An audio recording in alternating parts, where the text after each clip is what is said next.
this year, Marshall and Troy are playing on your team. Have you talked to either their coaches about what you've seen?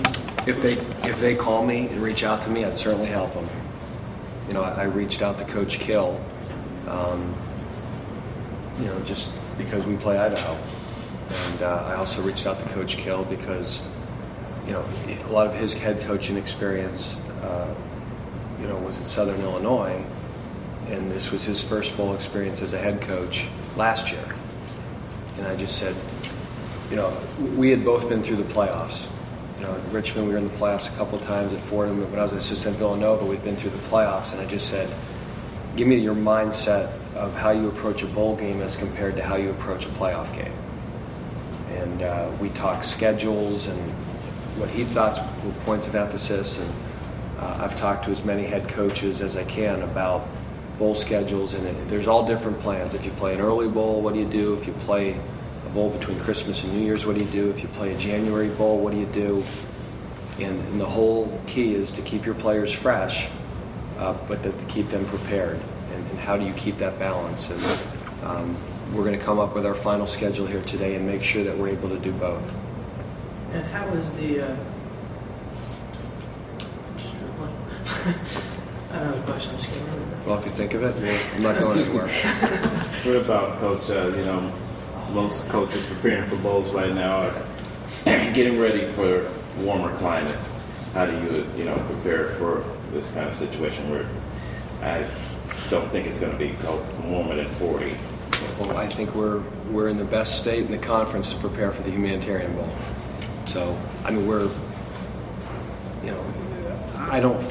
I think if you were a Southern team, I think if a Florida team went to the Humanitarian Bowl, it's a major disadvantage. This is the weather we've played in for the last month, that we've practiced in for the last month. We're probably, I think it would have less effect on us. I would be almost more concerned, preparation-wise, if we were in a warm climate or an indoor. I was more concerned that if we ended up in Toronto, how do you prepare for that environment? And one of the reasons is when I watched the MAC championship game, Central looked fine. Ohio kept cramping. And I just wondered if, because of the indoor facility that Central has, if that helped them.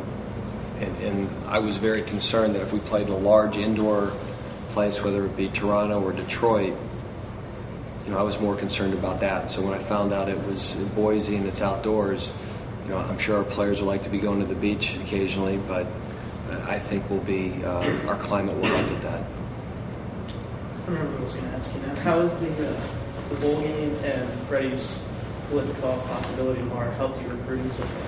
Oh, a lot. Any offensive skill player we talk to, Bowling Green's a place that you can get national recognition.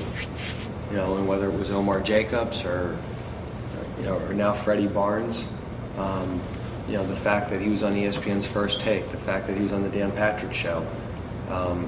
You can do special things at Bowling Green and get recognized on a national stage. And if you doubt that, just turn on the TV Thursday night. And I also, and I mean this is a compliment to Dave and Jason, what they did from a PR standpoint to promote Freddie, I think was great.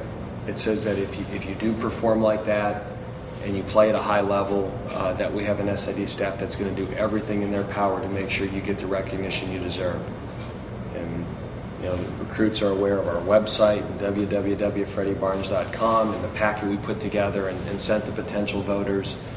It was our mini Heisman campaign, and Dave and Jason and his staff did a great job of not just sitting back and saying, it'd be very easy to say, well, the numbers will speak for themselves. If he deserves it, he deserves it. If he doesn't, he doesn't.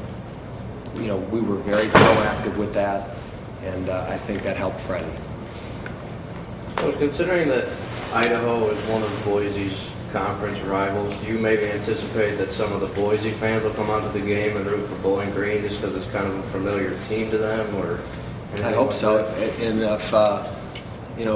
any Boise fans, want to emphasize the orange in their colors for our game, we'd appreciate it. So, it's hard to ever root for your rival. And I'm sure as much as they want to see the WAC do well, when it's a bitter rival like that, I'm sure there's going to be a lot of Bronco fans that somehow will never get themselves to ever root for the Vandals. And they are welcome to keep that up on the 30th. Yeah, and the one thing I hear about Boise, it's a great football town.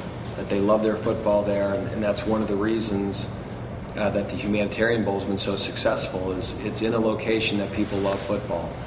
So hopefully a lot of people that love football in the Boise area, that love to go to games and see the blue turf, support Bowling Green that day. Because just the nature of the trip. I hope we have a lot of Bowling Green fans make the trip, but the reality of it is when you play that far away, it's probably going to be a tough trip for some people. So we'll adopt the Boise fans if they'll adopt us. Anything else? You mentioned the cold weather. Do you plan to use the Perry Field House at all? We've been back and forth. Our practice so far, we do some inside, and we've done some outside. So we want to, I think we are a good cold weather team, and we want to keep that up. But at the same time, I don't want the bowl game to be a punishment to our players and make them go out there and freeze in 10-degree weather or 20-degree weather. So we take it day by day, and we'll use both facilities. All right. Thanks, Coach. Thank you very much. I'm